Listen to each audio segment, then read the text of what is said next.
मुच्यते। पूर्णस्य पूर्णमादाय पूर्णमेवावशिष्यते।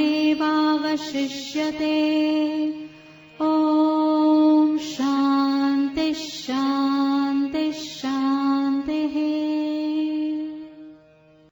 ॐ पार्थाय प्रतिबोधितां भगवतां नारायणेन स्वयं व्यासेन ग्रथितां पुराणमुनिना मध्ये महाभारतम् अद्वैतामृतवर्षिणीं भगवतीम् अष्टादशाध्यायिनीम् अम्ब त्वामनुसन्दधामि भगवद्गीते भवद्वेषिणी। नमोऽस्तु ते व्यास विशालबुद्धे पुल्लारविन्दायतपत्रनेत्र। येन त्वया भारततैलपूर्ण प्रज्वालितो ज्ञानमया प्रदीप प्रपन्नपारिजाताय स्तोत्रवेत्रैकपाणये ज्ञानमुद्राय कृष्णाय गीतामृतदुहे नमः। सर्वोपनिषदो गावो दोग्धा गोपालनन्दनः पार्थो वत्स सुधीर्भोक्ता दुग्धं गीतामृतं महत्। वसुदेवसुतं देवं कंसचाणूरमर्दनं देवकी परमानन्दं कृष्णं वन्दे जगद्गुरुं। भीष्मद्रोणतटा जयद्रथजला गान्धारनीलोत्पला शल्यग्राहवती कृपेण वहनी कर्णेन वेलाकुला। अश्वत्थामविकर्णघोरमकरा दुर्योधनावर्तिनी सोत्तीर्णा खलु पाण्डवैरणनदी कैवर्तका केशवः। पाराशर्यवचा सरोजममलं गीतार्थगन्धोत्कटं नानाख्यानककेसरं हरिकथा सम्बोधना बोधितं।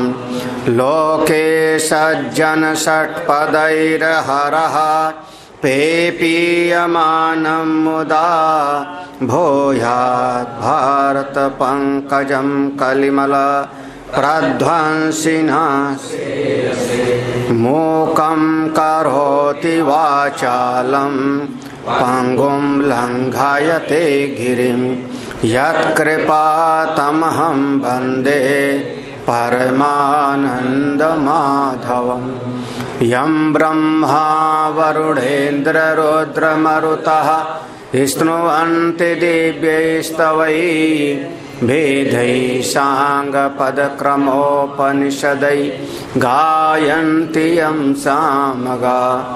ध्यानावस्थिततद्गतेन मनसा पश्यन्ति यं योगिनो यस्यान्तं न विदुसुरासुरगणा। देवाय तस्मै नमः। श्रीभगवानुवाच न मां कर्माणि लिम्पन्ति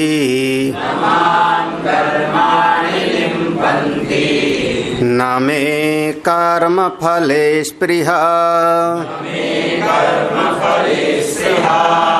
इति मां योऽभिजानाति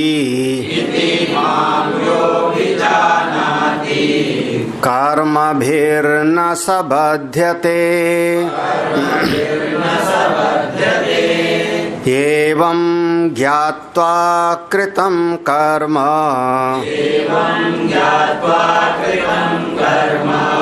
पूर्वैरपि मुमुक्षुभिः कुरु कर्मैव तस्मात् त्वम्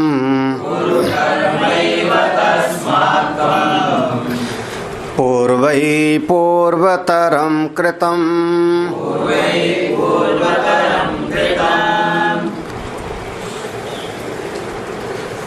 इस अध्यात्म विद्या केंद्र में समुपस्थित सभी आत्मस्वरूप संतजन भक्तजन, येषां तो कर्मणां कर्तारं मां मन्यसे परमार्थतः तेषां अकर्ता एव अहम्।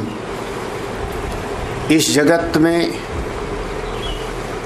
जो ये तीन क्रियाएं लगातार हमको दिखाई पड़ रही है, उत्पत्ति, स्थिति और प्रलय, ये सारे जगत की उत्पत्ति होती है, कुछ समय तक इसकी स्थिति रहती है, इसका संहार भी होता है, प्रलय भी होता है। वही परमेश्वर की शक्ति, वही चेतन तत्व जब इस प्रकृति के रजोगुण से संयुक्त हो के व्यवहार करती है तो हम कहते हैं जगत की उत्पत्ति कर्ता ब्रह्मा। वही सच्चिदानंद परब्रह्म जब सत्व गुण की उपाधि से सारे जगत का पालन पोषण करते हैं तो हम कहते हैं भगवान विष्णु। और वही तमस उपाधि के द्वारा जब सारी सृष्टि का प्रलय करते हैं तो हमको रुद्र कहते हैं।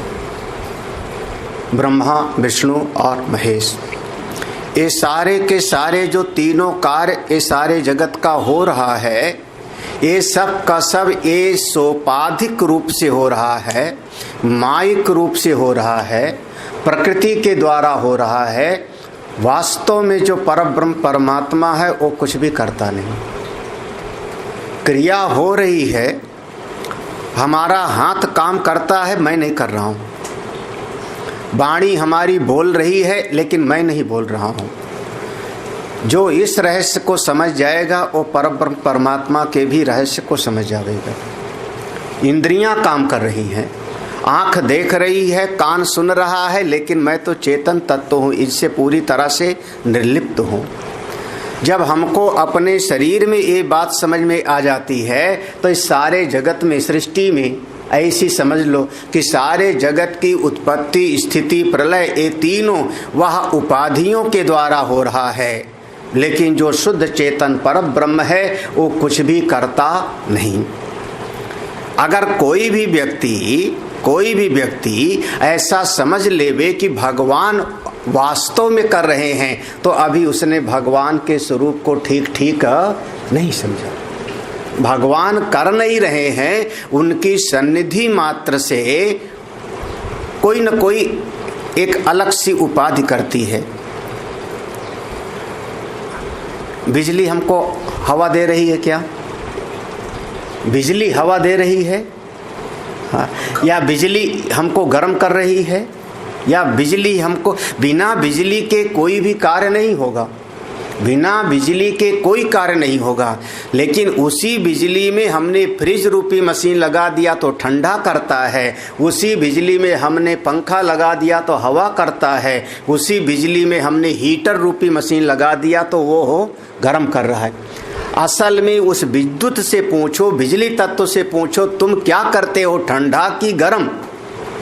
हाँ, तो वो बिजली कहेगी मैं कुछ भी नहीं करती हूँ, मैं तो केवल शक्ति ही देने वाली। लेकिन हम लोगों का बिजली चली गई, पंखा चलना बंद हो गया, हमने क्या कहा? बिजली चली गई। हमने आरोप किस पर लगाया? बिजली पर। उसी प्रकार से वह परब्रह्म परमात्मा सच्चिदानंद बिल्कुल शक्ति स्वरूप हैं, उनकी सन्निधि में ये सत्गुण जुड़ गया तो पालन होने लगता है, रजोगुण जुड़ गया तो उत्पत्ति होने लगती है, तमोगुण से सारा का सारा संहार होने लगता है। ऐसाम तु कर्मणाम कर्तारम माम मन से, जो लोग कभी कभी ऐसा भी कहते हैं कि ये वाला कार्य करने वाला परमात्मा, ये वाला कर्म करने वाले, कर्मणाम कर्तारम माने इस काम को करने वाले भगवान, इस काम को करने वाले भगवान। ये जीव की समझ है, अज्ञानी की समझ है। तत्ववेत्ता ऐसी बात नहीं समझते। जैसे सूर्य देवता कमल को खिलाते नहीं, सूर्य देवता पक्षी को जगाते नहीं, कभी सूर्य देवता ने आपको जगाया नहीं, उठ जाओ सवेरा हो गया ब्रह्म मुहूर्त स्नान करो, वो थोड़े जगाए। वो अपनी सन्निधि मात्र में है, उनकी सन्निधि से आदमी जग गया, कमल का फूल भी खिल जाता है। ऐसे ही परमात्मा कुछ करते नहीं। ऐसाम तू कर्मण, जिन जिन कर्मों को कर्तारम माम मन से, जिन जिन कर्मों को करने वाला मुझको समझते हो हे प्राणी, वास्तव में परमार्थतः उन सारे कर्मों को मैं करता उरता नहीं। अब इस श्लोक की संगति वहां से लगाना। जन्म कर्म चमे दिव्यम एवं यो वेत्ति तत्वतः, मेरा जन्म भी रहस्यमयी है और मेरे सारे कर्म भी रहस्यमयी। जो इनको तत्व से जानेगा, असलियत में जानेगा, वो इस शरीर को छोड़ के जाएगा तो दोबारा जन्म नहीं ले, क्योंकि मुझ परमात्मा को ही वो प्राप्त कर। त्यक्त्वा देहम पुनर्जन्म नैति मामेति सुअर्जुन। अब वही देखो, क्यों पुनर्जन्म नहीं होगा? क्योंकि कर्म के बंधन से मुक्त हो जाएगा। ये उपक्रम उपसंहार समझना है। यहाँ पे भगवान कह रहे हैं देखो, कर्म कैसा है मेरा, जन्म तो माइक है, कर्म कैसा है, न माम कर्माणि लिम्पन्ति, कोई भी कर्म मुझको लिपायमान नहीं करते। और साथ ही साथ किसी भी कर्म के फल में मेरी कोई आकांक्षा नहीं है। ना में कर्म फले स्प्रिया, स्प्रिया माने अपेक्षा। कोई भी कर्म का ऐसा फल ही हमको मिले, यही फल होवे, ऐसी कोई हमारे भीतर अपेक्षा भी नहीं। ना मैं करता हूं और ना ही मैं अपेक्षा। तो देखो, इति माम, ऐसा मुझको, यह अभिजानाति, जो ऐसा मुझको जानेगा। हाँ, पहले कहा था ना, मेरा कर्म रहस्यमयी है, मेरा कर्म रहस्यमयी है। जो तत्व से जानेगा वो मुक्त हो जाएगा। कौन सा रहस्यमयी है? कि हमको सारी क्रियाएं होती हैं, फिर भी कोई कर्म हमको लिपायमान नहीं। लिपायमान मतलब उस कर्म का गुण या उस कर्म का दोष, उससे मैं प्रभावित नहीं होता, उससे मैं प्रभावित नहीं होता। अब पंखा चलने लगा, आप बड़े प्रसन्न हो गए, वाह देखो देखो, हाँ हमारा शरीर ठंडा हो गया, गर्मी से तप रहे थे। तो इससे बिजली को कितना पुण्य मिला, बिजली को कितना पुण्य मिला। हाँ, या बिजली ने झटका मार दिया और आप चारों खाने चित्त हो गए, सर फूट गया, हाँ करंट लग गया, बिजली को कितना पाप लगा, बिजली को कितना पाप लगा। हाँ, ना तो बिजली को पाप लगा और ना ही बिजली को पुण्य। बिजली पाप और पुण्य से रहित है। उसी बात को करें, नमाम कर्माणि लिम्पन, शुभ और अशुभ, पाप और पुण्य, ये दोनों मुझ परमात्मा को बिल्कुल छू तक नहीं जाते। क्यों नहीं छू जाते? क्योंकि वास्तव में मैं अकर्ता हूं। साथ ही साथ मैं कर्म फले स्पृहा ना, मेरे चित्त में कोई कर्म फल की चाह भी नहीं, कुछ चाहता भी नहीं। वो तत्व की दृष्टि से जो मेरे ऐसे स्वरूप को जानेगा वो भी मुक्त हो जाएगा, वो किसी भी कर्म से बंधेगा नहीं। सब कुछ कर, सारी सृष्टि बनाया, वर्ण विभाग बनाया, वर्ण आश्रम व्यवस्था बनाई, सारे जगत का सृष्टि में पहले मारीच आदि ऋषि लोग उत्पन्न हुए, उनको प्रवृत्ति मार्ग को पकड़ाया, सनक सनंदन आदि आए, उनको निवृत्ति मार्ग का उपदेश दिया गया। फिर जब जब सृष्टि में कभी अधर्म बढ़ जाता है, धर्म का ह्रास होता है, तो अवतार भी लेते हैं। अवतार लेकर के परित्राणाय साधु नाम विनाशाय चतु, सब करते हुए भी मैं सबसे बिल्कुल निर्लिप्त, सबसे निर्लिप्त हो। जो इस रहस्य को समझ ले, कर्म भी नासा बद्ध, किसी भी कर्म के द्वारा फिर वो कभी बंधता नहीं। इसका भाष्य देख लो, न माम तान कर्माणि लिम्पन्ति देहादि आरंभकत्वेन अहंकार अभावात्। देखो, हाँ, और बस इतने में बहुत सूक्ष्म रूप में बता दिया। ना माम, मुझको, तानि कर्माणि, ये सारे कर्म, जितना भी उत्पत्ति से लेके आज तक जितना भी कर्म करते रहें, सबसे न लिम्पन्ति, हमको कोई उससे लिपायमान नहीं होता। कहाँ से? देहादि आरंभकत्वेन। हाँ, देहादि आरंभकत्वेन माने ये शरीर की और सारे शरीरियों के उत्पत्ति का जो मूल कारण था, वहां से लेकर के कहाँ पर? भूत सूक्ष्म से। हाँ, भूत सूक्ष्म से लेकर के, सूक्ष्म महाभूत नहीं, सूक्ष्म महाभूत को हम कहते हैं तन्मात्रा।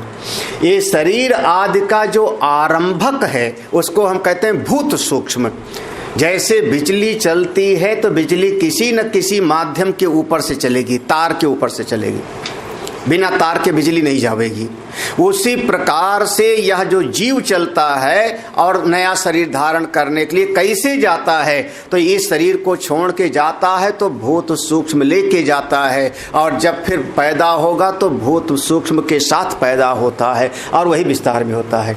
तो देहादि आरंभकत्वेन, ये समस्त शरीरों का जो आरंभक है भूत सूक्ष्म, उसमें संस्कार, उसमें कर्मों का पूरा समूह, संचित कर्म, प्रारब्ध कर्म, सारा का सारा जितना इकट्ठा है, वो सब का सब मुझको कोई भी लिपायमान नहीं करता, किसी से भी मैं लिप्त नहीं।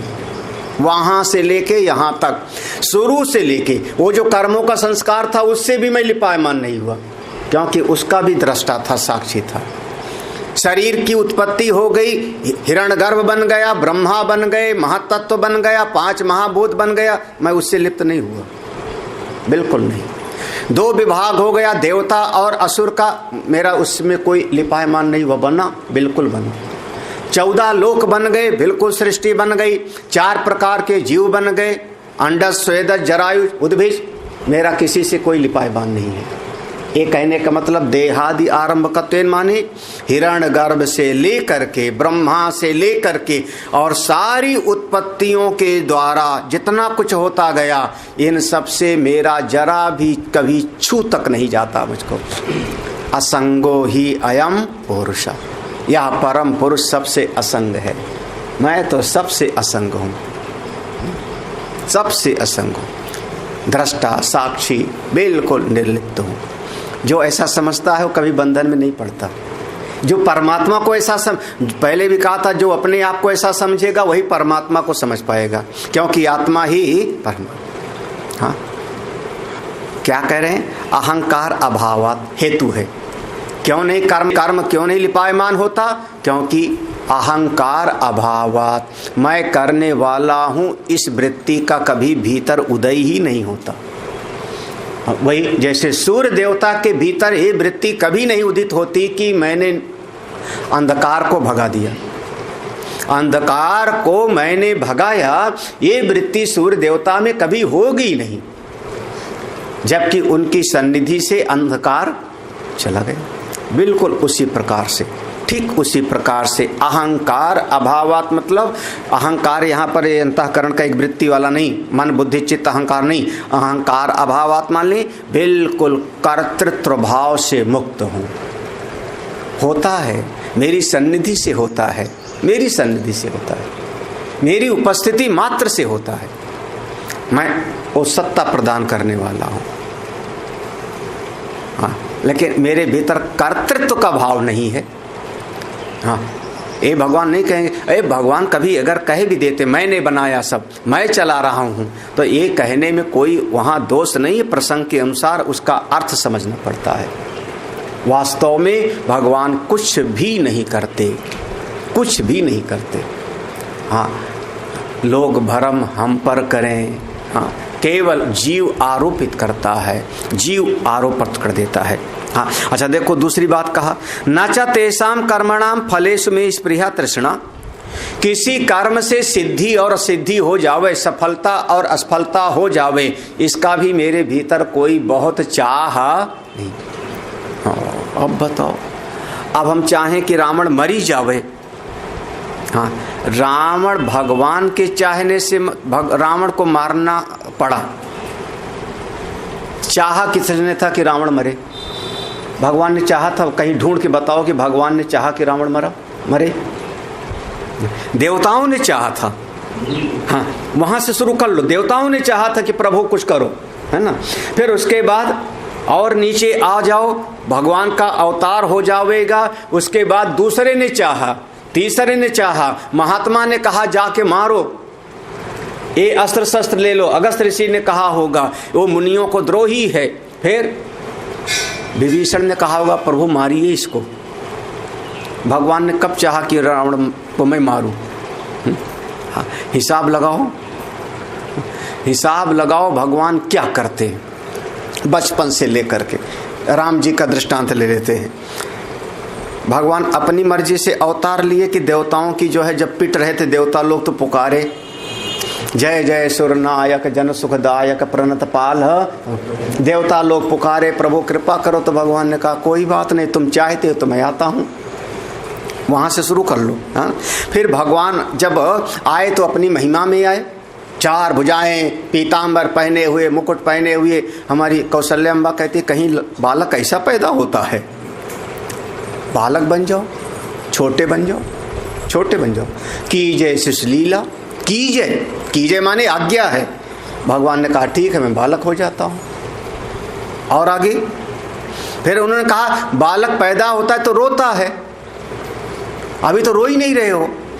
हाँ, तो सुनी सुनी बचन सुजाना रोदन ठान। भगवान ने कहा रो लेता हूँ। अब यहाँ से हिसाब लगाते जाना। उसके बाद फिर कभी और बड़े हो गए, किसी ने कहा महात्मा जी के साथ चले जाओ, तो चला जाता हूँ। महात्मा जी के साथ चले गए। फिर महात्मा जी ने कहा ये आ गई दुष्टा, इसको मारो अभी। भगवान ने कहा अभी मारता हूँ। एक बाण से ही वो ताड़का का धार कर दिया, है ना। फिर ये यज्ञ की रक्षा करना, ये अस्त्र शस्त्र लो। भगवान ने कहा ठीक है आप यज्ञ करिए, मैं रक्षा करता हूँ, आपकी आज्ञा का पालन करना है। और आगे गए, ये पत्थर पड़ा हुआ इसको चरण से छुआओ। भगवान अपनी मर्जी से गए थे छुआने, क्या हाँ पढ़ लेना रामायण में। हाँ, महात्मा जी ने कहा तो उन्होंने चरण छुआ दिया, लो महाराज। और आगे गए, और आगे गए, ये धनुष को तोड़ दो आप। उठाओ राम भंजो, भंजो का अर्थ होता है तोड़ देना, तोड़ दो। भगवान राम ने कहा तोड़ देता हूं, तोड़ दिया। फिर किसी ने कहा जंगल चले जाओ, 14 साल वनवास। भगवान ने कहा चला जाता हूं, आप बताओ क्या। फिर महात्मा जी से पूछा कहाँ रहूं, बोले यहीं चित्रकूट में रह जाओ। उनका ठीक है चित्रकूट में रह जाता हूँ। पर्णकुटी बना के रह गए। अपनी मर्जी से भगवान ने क्या किया है। सीता जी ने कहा सोने का हिरण, सीता जी ने कहा हाँ, सीता जी ने कहा वो सोने का हिरण ले आओ। सत्य संध प्रभु बध कर ये ही आनहु चर्म कहत भय देही। भगवान ने कहा ले आता हूँ। अब ना मिले तो मैं क्या करूँ ये तुम्हारी जिम्मेदारी है। मैंने तो दौड़ा, मैं जा करके मारा उसको, यही ना। फिर पूरा आप उठा करके देख लो, वह जो शुद्ध आत्मा है वो कभी कुछ नहीं करता और ना कुछ चाहता है, ना कुछ करता है और ना कुछ चाहता है। इसलिए वो सबसे निर्लिप्त है। जो करने वाला और चाहने वाला है उसी का नाम जीव है। वह जीव बन करके फिर मैं करने वाला हूँ, मुझको इस प्रकार का फल चाहिए, कर्ता और भोक्ता ये बन करके और बंधन में पड़ जाता है। नमाम कर्माणि लिम्पन्ति अहंकार अभावात कर्तृत्व अभावात, नामे कर्म फले स्पृहा भोक्तृत्व अभावात। ना करता है और ना भोक्ता है, अपनी महिमा में विराजमान। शायद नहीं समझ में आया तो भगवान भाष्यकार एक पंक्ति लिखते हैं इसके लिए। देखो, येषां तु संसारिणाम अहम कर्ता इति अभिमानः कर्मसु स्पृहा तत्फलेषु च तान् कर्माणि लिम्पन्ति इति युक्तम तद अभावात् न माम कर्माणि लिम्पन्ति। कितना आसान सा है। येषां तु संसारिणाम, संसारी आदमी जितने हैं, संसार के लोग जितने हैं, जीव लोग, ये अहम कर्ता इति अभिमानः, पहले तो अपने भीतर ये बना के बैठे कि मैं करने वाला हूँ, मैं ऐसा कर लूँगा, इस पेड़ को मैं जो है लगा दूंगा, इस पेड़ को काट दूंगा, अहम कर्ता इति अभिमानः। फिर कर्मसु स्पृहा तत्फलेषु, अब मैंने इतना बीज बोया है तो 2 कुंटल गेहूं तो हमको मिले। तो कर्म फल से उनकी चाह बन गई। तो मैं करने वाला हूं, इतना काम किया हूं और इतना फल हमको मिलेगा, तो बन गया क्या? कर्ता और भोक्ता। अहम कर्ता और अहम भोक्ता, ये दो वृत्ति बन गई। तो कहाँ गए? तान कर्माणि लिम्पन्ति इत्युक्तम। बस कर्ता भोक्ता बन गए तो उस कर्म से आप प्रभावित होने लगोगे। कर्म असफल हो गया, सफलता नहीं मिली, आपको फल नहीं मिला तो चित्त आपका दुखी हो जाएगा। वो फल मिल गया तो आपका चित्त सुखी हो जाएगा। तो आपका जो चित्त है उस कर्म के साथ लिपायमान होने लगा, सुख दुख से आपका चित्त प्रभावित होने लगा। क्यों? क्योंकि मैं करने वाला हूं और हमको इतना फल चाहिए। बस दो वृत्ति, सफल हुए तो सुखी और असफल हुए तो दुखी। आप बन गए जीव, तब ते जीव भयो संसारे। हाँ? भगवान कहते तद अभावात, ये दोनों वृत्ति मेरे भीतर नहीं है, ना मैं करता हूं और ना मैं भोगता हूं। जिसके चित्त में से दोनों वृत्ति निकल जाए सो मुक्त, सो मुक्त। हाँ, वो भीतर वाला हट गया ना, केवल शरीर रहा, आत्मा रहे। शरीर ने कुछ किया, करने दो। आत्मा शुद्ध चेतन है। वो बीच में जो बन रहा है कर्ता भोक्ता जीव, सुखी दुखी, बस उसको किनारे कर दिया, आप मुक्त ही हो। हाँ, भगवान कहते हैं इति एवं यह अन्य अपि माम आत्मत्वेन अभिजानाति ना अहम कर्ता ना मे कर्म फले स्पृहा इति सा कर्म भी न बध्यते। इति इस प्रकार से एवं यह अन्य अपि, जो दूसरे लोग भी हैं, कोई संसार में साधक हैं, वो भी माम आत्मत्वेन, मुझको आत्मा स्वरूप से जान ले। परमात्मा कौन? माम आत्मत्वेन। भगवान कौन? मेरी आत्मा। ऐसा कोई जान लेवे। हाँ, ऐसा कोई जान लेवे और फिर ये जान लेवे कि जब परमात्मा ही मेरी आत्मा है तब ना अहम करता ना मैं कर्म फले स्पृहा, ना मैं करता हूं ना मुझको कोई कर्म का फल।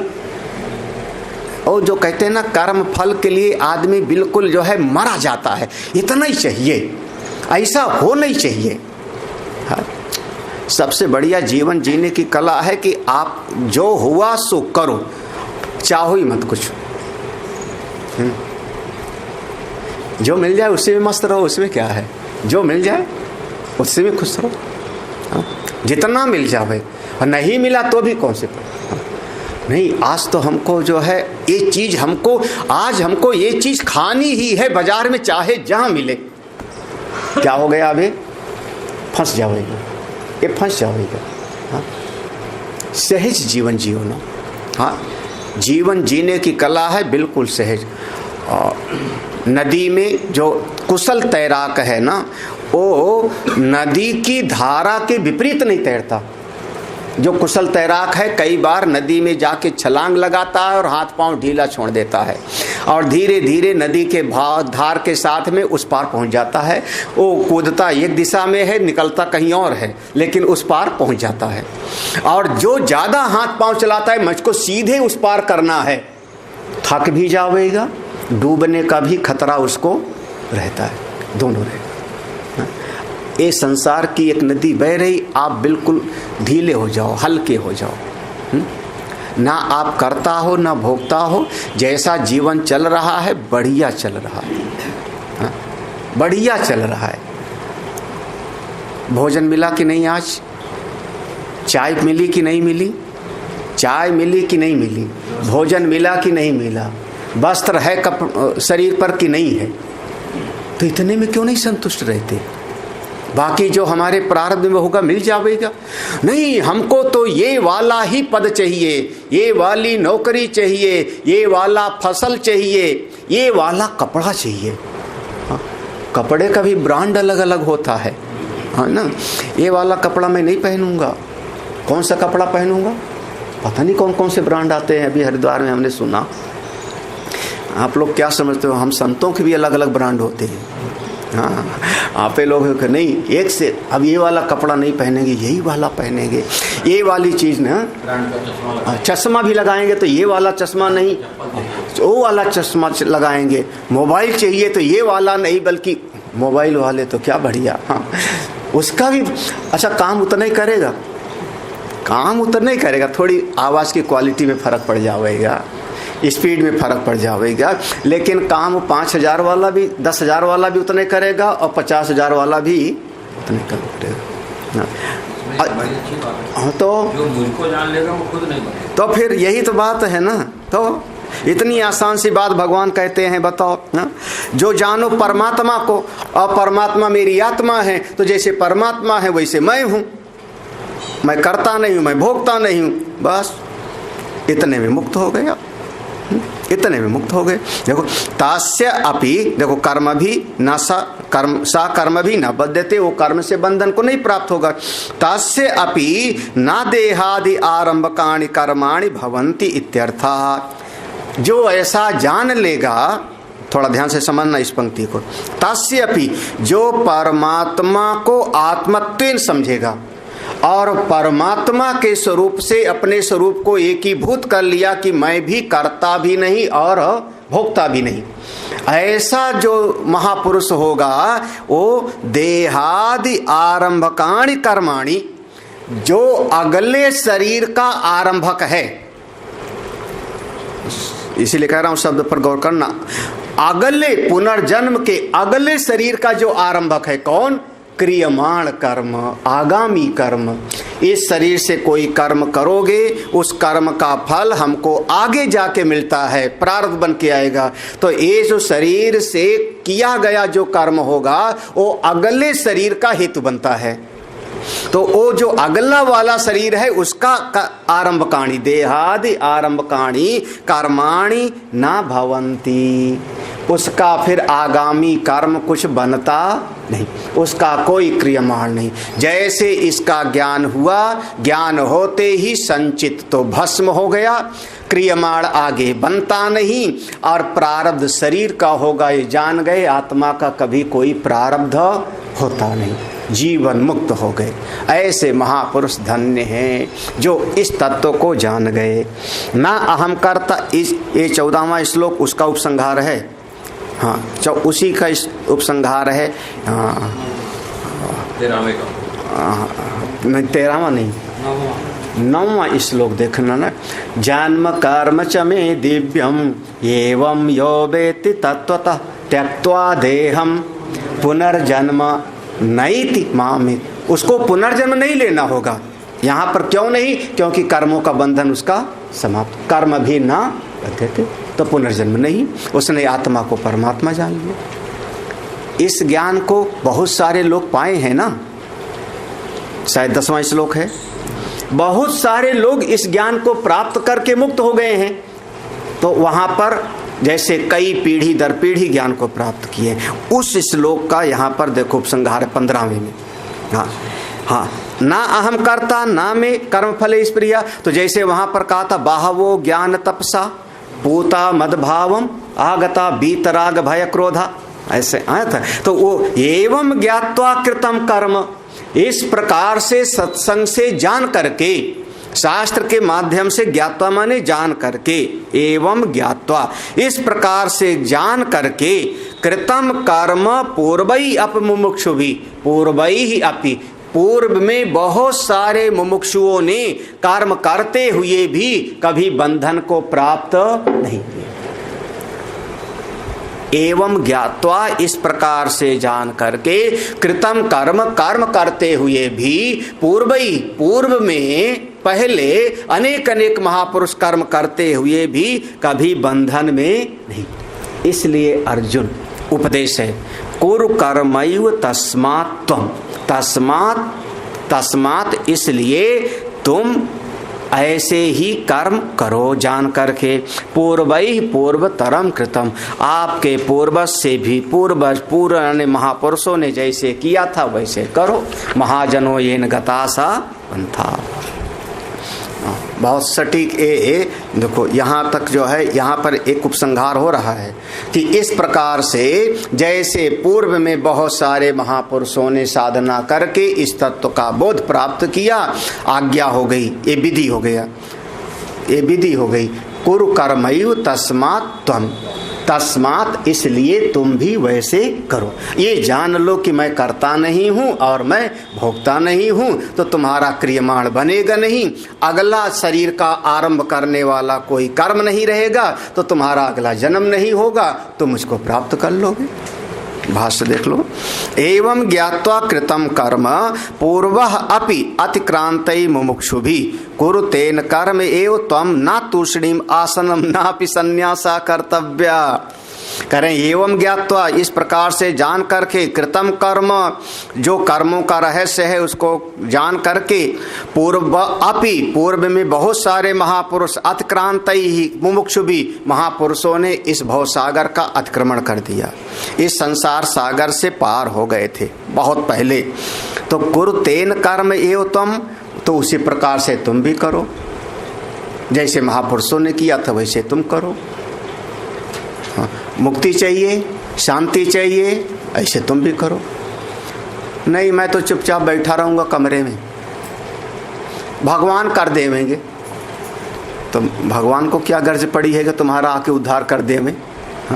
ना तुष्णीम आसनम, ना तुष्णीम, चुपचाप बैठे मत रहो, आलसी मत बनो, चुपचाप बैठे रहो, नहीं मैं तो कुछ करूंगा नहीं। ना जाने कहाँ से चल पड़ा है, राधे राधे जपो चले आएंगे बिहारी। कहाँ से? अरे करो, साधन करो, भजन करो, सत्संग सुनो, गीता पढ़ो, रामायण पढ़ो, उपनिषद पढ़ो, साधन करो। महापुरुषों ने किया ना, जब उन्होंने किया तो तुम क्यों नहीं करते? तो क्यों नहीं करते? श्रीमद् रूप गोस्वामी शास्त्र लिख रहे हैं, श्रीमद् जीव गोस्वामी शास्त्र लिखते जा रहे हैं, श्रीमद् रामानुजाचार्य जी, श्रीमद् वल्लभाचार्य जी ब्रह्मसूत्र पर भाष्य करते जा रहे हैं, तो तुम उस पढ़ोगे नहीं उस परंपरा में रहने वाले? अरे कम से कम वल्लभ संप्रदाय वाले जो महापुरुष लोग हो, कम से कम वल्लभाचार्य जी का लिखा हुआ ब्रह्मसूत्र का भाष्य तो पढ़ो एक बार। आपके आचार्य थे वो, श्रीमद् रामानुजाचार्य की परंपरा के मानने वाले, भागवत कथा सुनाइए, कन्हई हमारे आदर्श हैं, मेरे इष्ट देव हैं। लेकिन कम से कम आपके अपने आचार्य जो श्रीमद् रामानुजाचार्य जी का भाष्य है ब्रह्मसूत्र पर, वो तो पढ़ो। ना तुष्णी, चुपचाप बैठे मत रहो, चुपचाप बैठे मत रहो। स्वाध्याय करो, साधन करो, उपाय करो। ना भी संन्यासा कर्तव्यम, ये भी नहीं कि सब छोड़ के जंगल में भाग जाऊंगा मैं। अरे सब छोड़ करके भाग जाना ये भी कोई तरीका नहीं है।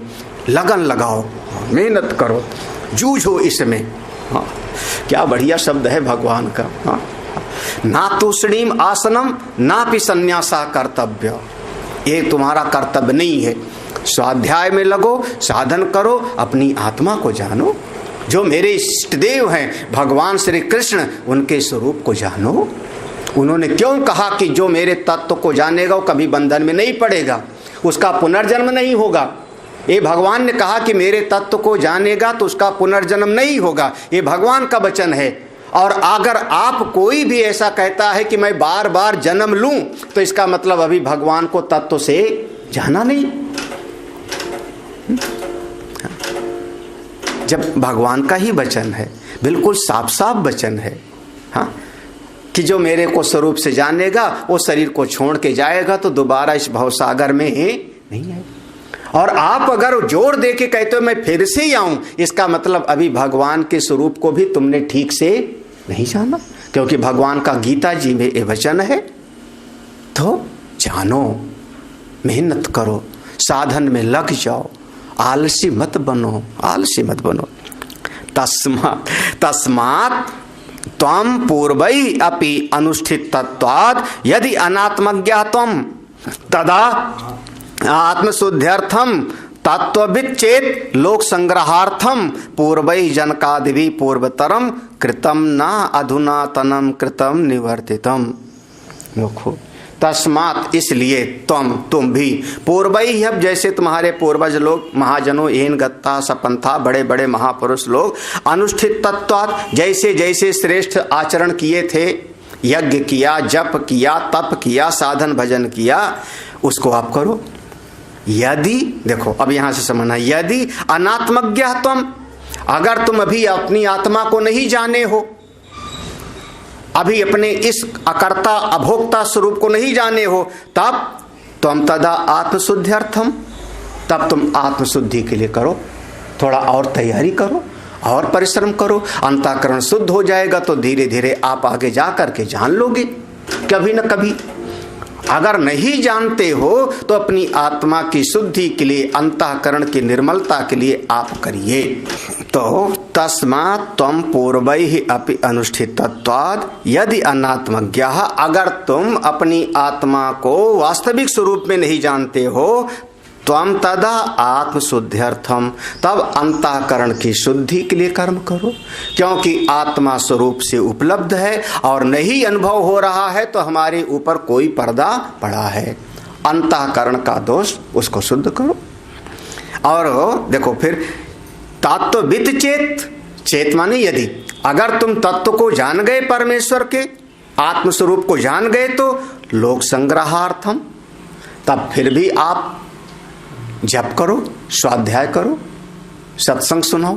क्यों? लोक संग्रहार्थम, समाज के कल्याण के लिए। अगर अज्ञानी हो, अनात्मविदा, तो ज्ञान के लिए साधन करो, और ज्ञानी हो गए तो समाज के लिए आप करो कुछ।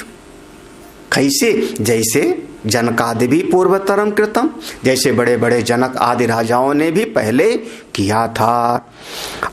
एक और शब्द है, हाँ, जनकादि भी पूर्वतरम कृतम, पूर्व में जनक आदि महापुरुषों ने जैसे परंपरा का पालन किया था। यहां से अलग करना, न अधुनातनम कृतम निवर्तितम, न अधुनातनम, एक अधुना माने अब, अधुनातनम माने इस समय पर जो प्रचलित होंगे बहुत सारे, आजकल के बहुत सारे जो प्रचलित होंगे। ना कृतम, जो आजकल के बहुत सारे मत मतांतर चल पड़े हैं उनके अनुसार मत चलना। कैसे चलो? शास्त्र के अनुसार। हम वेद को मानने वाले हैं, वेद और उपनिषद के अनुसार चलते हैं। मन मर्जी के तरह तरह के जो पंथ और मत चल पड़े उनके अनुसार हमको नहीं चल। बहुत बढ़िया शब्द है, ना अधुनातनम कृतम निवर्तितम। आज जो चले जा रहे हैं तमाम तरह का, महाराज जो संप्रदाय से रहित हैं, भगवान ने शुरुआत में कहा था कि एवं परंपरा प्राप्तम, या जो हम तुमको दो प्रकार की निष्ठा बता रहे हैं, ज्ञान निष्ठा और कर्म निष्ठा। ए सकाले नेह महता योगो नष्टा, ये नष्ट हो गया, यानी संप्रदाय परंपरा इसकी टूट गई, विच्छिन्न संप्रदाय। तो ये जो संप्रदाय परंपरा टूट गई, गुरु शिष्य की परंपरा टूट गई। संप्रदाय माने सम्यक रूपेण, सम्यक रूपेण, प्रदाय जो अपने शिष्य को दिया जाता है उसी का नाम हो गया संप्रदाय।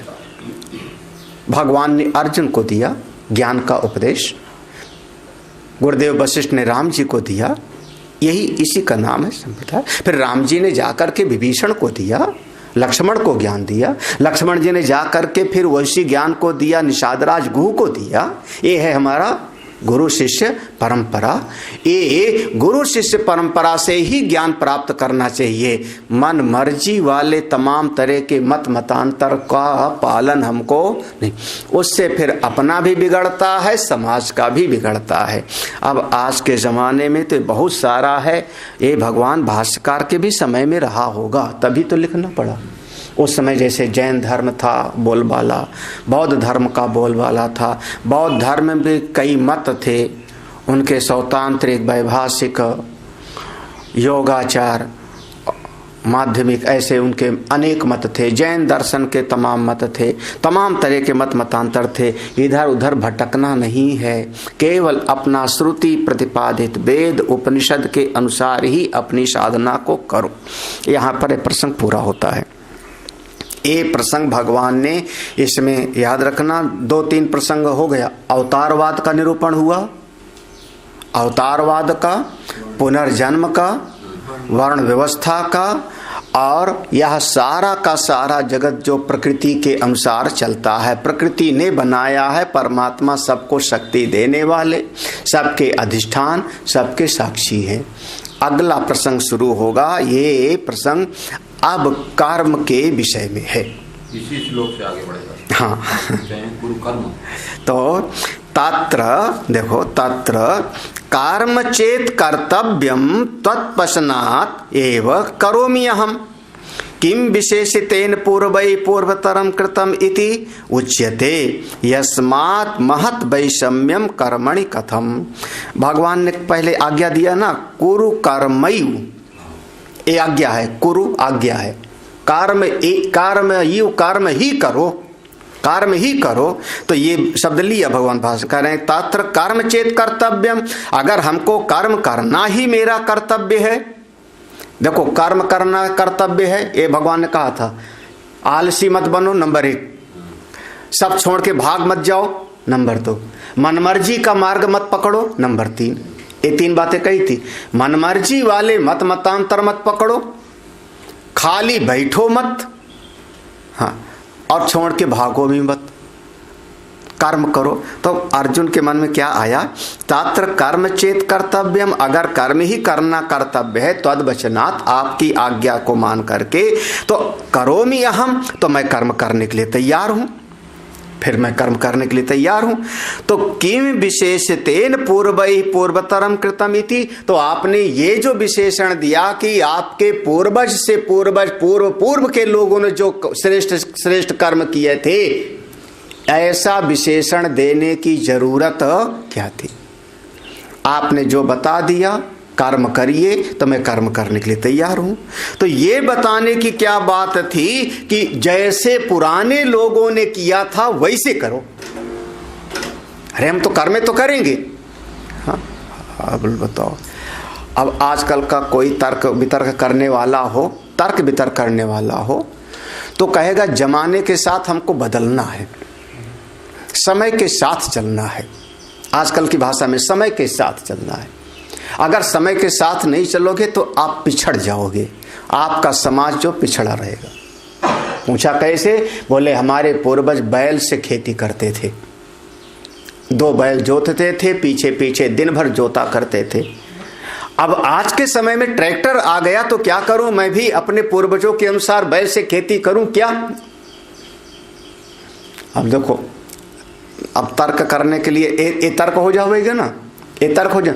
पुराने समय में जब फसल काटी जाती थी तो उस फसल के पीछे पीछे 2 बैल बांध करके, और उसका एक उससे अनाज निकालने के लिए, गेहूं आदि निकालने के लिए दिन भर उसके पीछे चलते थे, दांवर देते थे, दमरी चलाते थे। आज के समय में थ्रेसर आ गया है, 1 घंटे में पूरा खेत का बीज निकाल के अलग कर देगा। तो क्या करूं, मैं पुराने वाले ढर्रे से चलूं कि आज चलूं? हाँ, पुराने समय में लकड़ी पर भोजन बनाते थे चूल्हे में, आज के समय में गैस है। अब पुराने वाले का पालन करूं क्या? अब ये संशय तो आवेगा, ये संशय आवेगा। तो ये जो कह दिया पूर्वई पूर्वतरम, पुराने लोगों ने जैसे किया है वैसे करना है, ऐसा क्यों कहा? हम नित्य नए नए अनुसंधान करेंगे, नित्य नए नए विचार को ले आवेंगे, नए नए चिंतन के साथ में, नई नई चीजों के साथ में हम अपना कार्य करेंगे ना। ये विशेषण क्यों दिया? अच्छा, फिर उच्यते यस्माद् महद वैषम्यम कर्मणि, क्यों ऐसा क्यों कह रहे हैं? क्योंकि कर्म के विषय में बहुत बड़ी विषमताएं हैं, बड़ा मतभेद है कर्म के विषय में, बहुत मतभेद है कर्म के विषय में, इसलिए ऐसा भगवान ने कहा है। हम श्लोक पढ़ते हैं। किम कर्म किम कर्मेति कवयोप्यत्र मोहिताः तत्ते कर्म प्रवक्ष्यामि यज्ञात्वा मोक्ष्यसे शुभात्।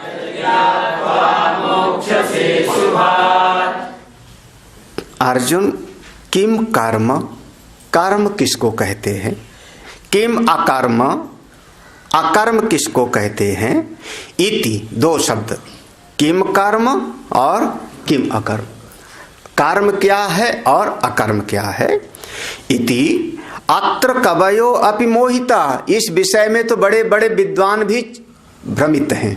मोहिता माने भ्रमित हैं, बड़े बड़े विद्वान भी।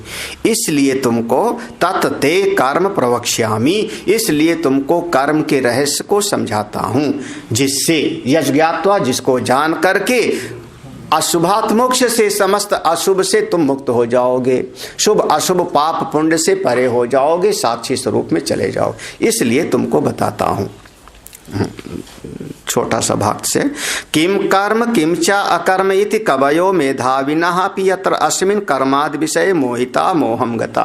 ये कर्म और अकर्म, किम कर्म, कर्म क्या है, किम चा अकर्म, अकर्म क्या है, इस विषय में कवयो माने मेधाविना, बड़े बड़े बुद्धिमान लोग भी, अपि यत्र अस्मिन्, इस कर्म के विषय में, कर्मादि विषय मोहितम मोहम गता, भ्रमित होते हैं, ठीक से समझ नहीं पाते कर्म और अकर्म के विषय में। अतः ते तुभ्यम अहम कर्म अकर्म च प्रवक्ष्यामि, इसलिए मैं तुम्हारे लिए, तुभ्यम तुम्हारे लिए, कर्म और अकर्म के रहस्य को समझाता हूँ। यद ज्ञात्वा, जिसको जान करके, विदित्वा, जान करके, कर्मादि मोक्ष से, एक कर्म के जाल से, अशुभ और शुभ के जाल से तुम इस संसार से मुक्त हो जाओगे। इसलिए मैं तुमको कर्म और अकर्म दोनों के विषय में ठीक ठीक समझाता हूँ। आगे देखो, एक शब्द और जोड़ेंगे। हाँ देखो, ना चाहिए तत्वया मंतव्यम, तुम ऐसा मत समझना, एतत्वया न मंतव्यम, और भी समझ लेना, तुम ऐसा मत समझ लेना। क्या? कर्म नाम देहादि चेष्टा लोक प्रसिद्धम। दुनिया वाले क्या समझते हैं? कर्म माने पांव चलता है, हाथ काम करता है, आंख देखती है, कान सुनता है, वाणी बोलती है, तो ये शरीर की जो चेष्टा है उसी का नाम कर्म है। दुनिया तो इसे समझती है। भगवान ने कहा हमारी समझ में ये नहीं है। ना त्वया मंतव्यम, ये बात तुम, दुनिया जैसी समझती है वैसे हम नहीं समझते। हाँ देखो, ना चा एतत्वया, बहुत ध्यान से, ऐसा तुम मत समझ लेना। कर्म नाम देहादि चेष्टा लोक प्रसिद्धम, दुनिया में जैसे प्रसिद्ध है कि शरीर जो करता है उसी का नाम कर्म। हमारी समझ में कुछ और है, शरीर जो करता है उसी का नाम कर्म नहीं है। तो देखो, अच्छा फिर अकर्म क्या होगा? दुनिया वाले क्या समझते हैं? तद अकर्म तद अक्रिया तुष्णीम आसनम। लो, तो अकर्म क्या है? हाथ पांव रोक करके बैठ गया चुपचाप। महाराज कुछ बोलो, बगल वाले चेले ने कहा महाराज का मौन है।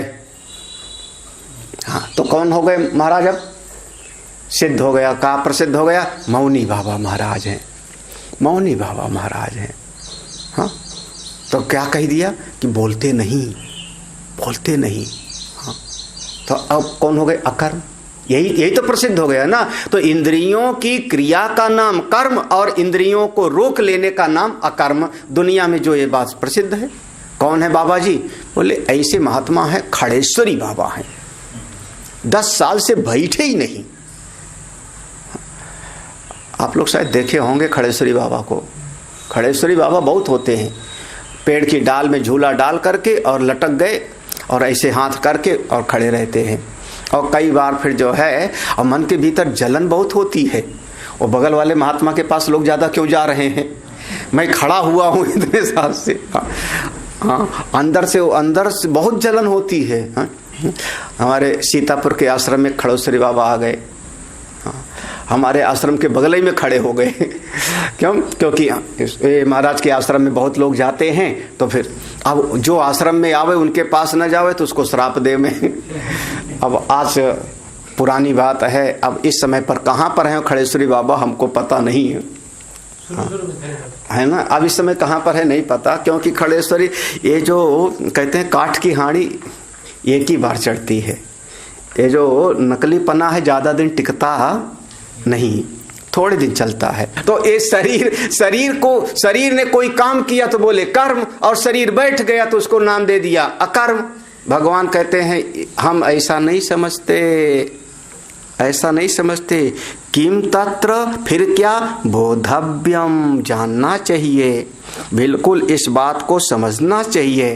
कस्मात् उच्यते, क्यों जानना चाहिए, तो कहते हैं कर्मणो ह्यपि बोधव्यम, बोधव्यम च विकर्मणः, अकर्मणश्च बोधव्यम, गहना कर्मणो गति। बोधव्यम माने चाहिए, जानना चाहिए। तो कर्मणा ही अपि बोधव्यम, कर्म के रहस्य को भी समझना चाहिए। बोधव्यम च विकर्मणा, विकर्म के भी रहस्य को समझना चाहिए। अकर्मणश्च बोधव्यम, अकर्म के भी रहस्य को जानना चाहिए। क्यों? क्योंकि गहना कर्मणो गति, कर्म की गति बहुत सूक्ष्म है, बड़ी रहस्यमयी है, सब लोग नहीं समझ सकते। कर्मणः शास्त्र विहितस्य ही यस्मात् अपि अस्ति बोधव्यम, बोधव्यम च अस्ति एव। कर्मणा, कर्म किसको कहा? भगवान भाष्यकार ने कहा शास्त्र विहितस्य, जो शास्त्र विहित है श्रौत स्मार्त कर्म, उसको भी जानना चाहिए। विकर्म किसका कहा? विकर्मणः प्रतिषिद्धस्य, जो शास्त्र से निषिद्ध कर्म है उसको भी जानना चाहिए। चोरी नहीं करना है, जुआ नहीं, उसको भी जानना चाहिए। अकर्मणश्च तूष्णीम भावस्य बोधव्यम, अकर्म माने चुपचाप बैठे रहना, आलसीपना, उसका भी क्या रहस्य जानना चाहिए। इति त्रिषु अपि अध्याहारा कर्तव्यः, ये तीनों को यहाँ पर लगा के समझना चाहिए। क्या लगा के समझना है? अध्याहारा माने जोड़ करके। अध्याहार क्या? कर्म में शास्त्र विहितस्य, शास्त्र विधि को जोड़ लिया। अकर्म में शास्त्र से निषेध, विधि निषेध, इसको जानना चाहिए। इसका अध्याहार करके समझो। यस्मात् गहना विषमा दुर्ज्ञाना, क्योंकि यस्मात् गहना माने बहुत कठिन है, विषम है, बड़ी मुश्किल से कोई जान पाता है। कर्मणः इति उपलक्षणार्थम, कर्म के रहस्य को, कर्म अकर्म विकर्म तीनों के रहस्य को, जो कर्म उपलक्षण है किसका? अकर्म और विकर्म दोनों को, तो तीनों को लगा लिया। कर्मणः इति, कर्म उपलक्षण हुआ किसका? दोनों और का, अकर्म और विकर्म, तो दोनों को। तो कर्मादि नाम, जो कर्म अकर्म विकर्म है, इसको सबको यथात्म्यम तत्वम जानना चाहिए, ठीक ठीक जानना चाहिए। अगर ठीक ठीक समझ नहीं होगी तो आगे जीवन में फिर विकास नहीं होगा। इसलिए कर्म को भी समझो, विकर्म को भी समझो और अकर्म को भी समझो। क्या समझे? क्या समझे? ये श्रीमद् भगवद गीता के चौथे अध्याय का जो बहुत ही गहनतम और सूक्ष्म विषय है, वो 18वें श्लोक में आ रहा है। पूरी तरह से कर्म मीमांसा का, कर्म मीमांसा का, कर्म के रहस्य का। एक तरीके से शुरुआत में हमने पहले दिन कहा था कि प्रवृत्ति मार्ग के द्वारा निवृत्ति में जाना है। कर्म निष्ठा उपाय है और ज्ञान निष्ठा उपेय है। कर्म निष्ठा से ज्ञान निष्ठा में पहुंचता है और ज्ञान निष्ठा से स्वरूप का बोध प्राप्त होता है।